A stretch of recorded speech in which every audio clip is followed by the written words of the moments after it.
Être maman.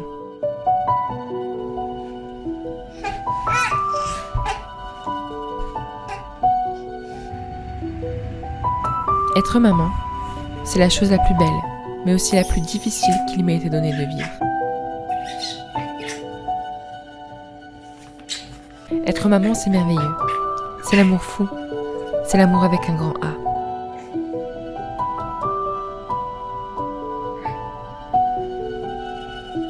Mais être maman, c'est aussi être épuisée. Être à bout. Être dépassée. C'est aussi pleurer tant on est fatigué.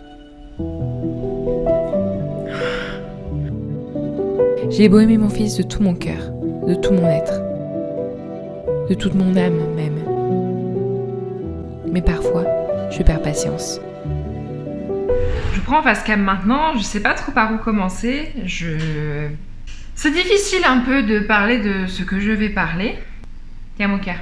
Mais je me dis, quoi de mieux de parler de trucs de maman en donnant à manger à mon fils.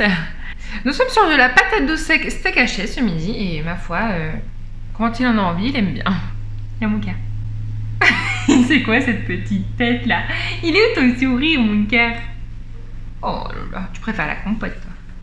Je voulais parler d'un sujet qui me touche, qui s'est passé tout à l'heure en fait. J'ai perdu patience. J'ai perdu patience avec mon fils.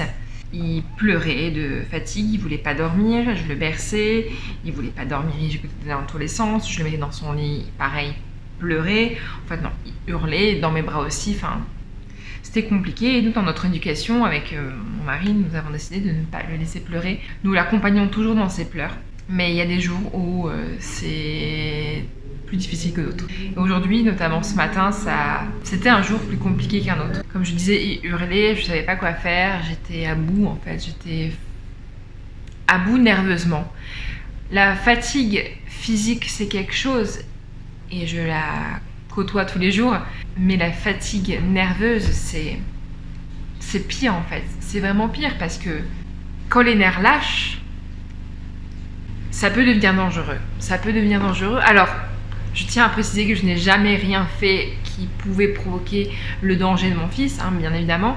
Mais il y a des parents qui craquent en fait. Et je dis pas que je comprends. Et je dis pas que c'est normal, entre guillemets. Hein, mais la fatigue nerveuse, ça peut pousser à des bébés secoués notamment. Et moi, c'est ma phobie. Donc clairement, jamais, au grand jamais, je ferai ça. Jamais je secouerai mon bébé. Mais c'est pour ça que dans ces moments-là, je sais plus quoi faire en fait. Je suis vraiment à la rupture, à la limite de la rupture nerveuse. C'est bon la main. C'est meilleur la main que la purée de patate douce de maman. T'es un peu vexant mon chat. Et j'ai fait ce que je déteste. J'ai été la mère que je déteste. C'est-à-dire que j'ai crié sur lui. J'ai crié sur lui en lui disant des choses pas gentilles comme mot pour mot, tu me casses les couilles. Et je m'étais promis de jamais être comme ça. Et exactement, t'as le droit de pas être content, oui. Je m'étais jamais promis de pas être comme ça. Et je suis quelqu'un de très patient dans la vraie vie, dans la vie de tous les jours, mais c'est vrai qu'il y a des moments où, quand tu enchaînes les nuits compliquées, quand t'as un bébé qui n'est pas conciliant pour dormir alors qu'il est fatigué et que toi aussi t'es fatigué, c'est compliqué. Du coup, j'ai crié sur lui en me disant tu me casses les couilles, tu me saoules. Et je me suis détestée à l'instant même où je l'ai prononcé. Hein. Mais je l'ai dit. Et évidemment, j'ai beaucoup culpabilisé et beaucoup pleuré ensuite. Et la première chose que j'ai faite quand il s'est réveillé, c'est de m'excuser auprès de lui. Hein, mon cœur, tu me pardonnes, hein? Oui, tu me pardonnes. Maman, elle t'aime plus que tout au monde, tu sais? Oui, mon petit cœur. Mais voilà, j'ai mes nerfs qui ont lâché et j'avais qu'une envie, c'était de poser sur son tapis et me barrer en fait. Je voulais plus le voir. Je voulais plus le voir parce que je supportais plus, je savais plus quoi faire et j'étais vraiment au bord de la crise de nerfs, vraiment. Et je l'ai mis dans son lit et il hurlait en me regardant. Et là je me dis ressaisis-toi Natacha, ressaisis-toi parce qu'il a besoin de toi. C'est difficile pour toi mais c'est difficile pour lui aussi. Et là je me suis remise dans mon droit chemin et ça m'a fait pas comme un déclic, mais disons que j'avais besoin de ça en fait, de le regarder pleurer, de le voir pleurer. En plus, il avait des larmes qui coulaient, le pauvre. Et voilà, Ça m'a fait un petit électrochoc. Non, tu veux plus manger. Ok. Et ben, on réessayera après. Je vais faire des entourloupes. Tu veux de la compacte?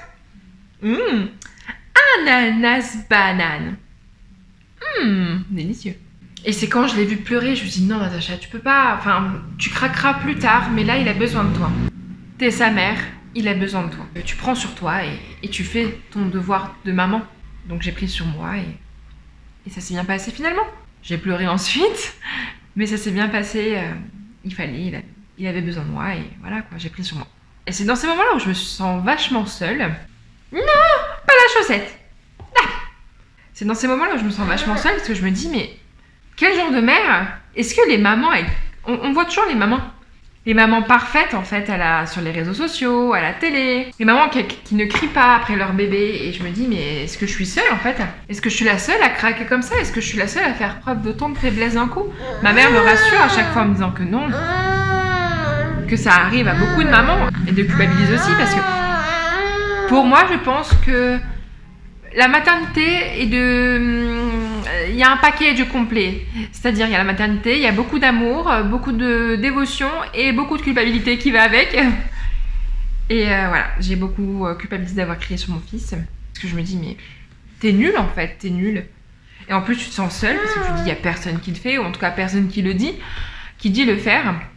Donc du coup, tu te sens encore comme une pauvre merde en fait, d'avoir crié sur ton fils, sur ton bébé.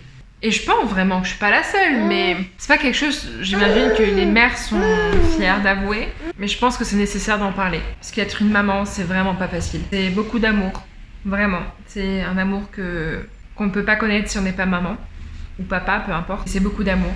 Beaucoup de solitude parfois, même si on n'est pas seul en vrai, à traverser ça, mais on se sent seul vu que personne parle des mauvais moments. On l'avoue moins facilement parce que on n'a pas envie d'être jugé. Mais bon, je pense qu'il faut en parler. Je sais pas si je ferai une vidéo dédiée à la culpabilité, mais je pense qu'il faudrait que j'en parle davantage pour libérer un peu la parole. Parce que bon... Oui, mon cœur. La culpabilité d'être une maman, de faire les bonnes choses. Mais la culpabilité, c'est vraiment un gros... Enfin, la culpabilité, elle englobe beaucoup de choses. Pas que le fait d'avoir crié sur lui, en fait. C'est le fait d'avoir peur de mal faire les choses. Quand j'étais enceinte, déjà, je culpabilisais de mes idées, de mes pensées par rapport à ma maternité. C'est culpabiliser sur le fait de se demander si on est la meilleure mère possible pour notre enfant. Oui, t'es sûre que c'est pratique? Tu devrais souffler sans mettre ton doigt dans la bouche, hein. Genre...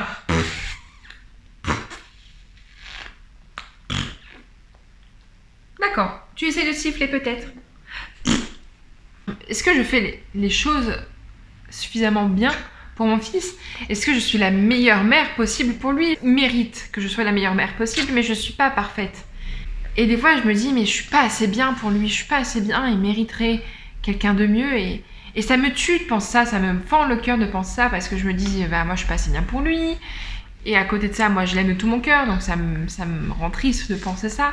Et après je me dis, mais si mon enfant m'a choisi, je pense que c'est lui qui m'a choisi. Et je suis la meilleure mère possible pour lui. Parce que je suis sa maman et que je fais tout pour lui. En tout cas, je fais vraiment en fonction de lui. C'est vraiment très compliqué. Et j'invite les autres mamans qui pourraient me suivre et qui pourraient vivre ce que je vis et avoir les mêmes émotions, les mêmes sentiments à parler. Sachez que vous n'êtes pas toute seule. Vous n'êtes pas toute seule, vraiment pas. Même si on se sent terriblement seule. Au moment où je dis ça, où je dis que vous n'êtes pas toute seule, moi-même j'ai tendance à penser que je suis seule. Qui a dit qu'être maman c'était facile? Être maman, c'est parfois culpabiliser. Pour ce qu'on fait ou ce qu'on ne fait pas. Accepter que nous ne sommes pas parfaites, mais que nous faisons de notre mieux. Être maman, c'est aussi se réapproprier un nouveau corps. Notre propre corps, si différent. Évidemment, c'est le remercier de ce travail miraculeux qu'il a fait pendant 9 mois. Mais c'est aussi accepter le fait qu'il ait changé et qu'il mettra peut-être du temps à redevenir comme avant. Être maman, c'est grandir en même temps que son enfant. C'est incroyable de voir à quel point j'apprends de lui, au même titre qu'il apprend de moi. Découvrir le monde à travers ses yeux de bébé et redécouvrir le monde à son tour d'un œil nouveau. Et je lâche. Le bébé qui meurt. Et je lâche. Prendre le temps d'admirer comme lui il admire. Chaton bébé. Chaton bébé. Et surtout être maman. C'est aimer comme on n'a jamais aimé. Oui. Être prête à tout pour voir son enfant heureux. C'est vouloir pouvoir prendre sa souffrance quand il souffre. C'est aimer à en mourir. Cet amour est plus fort que tout. Le plus bel amour.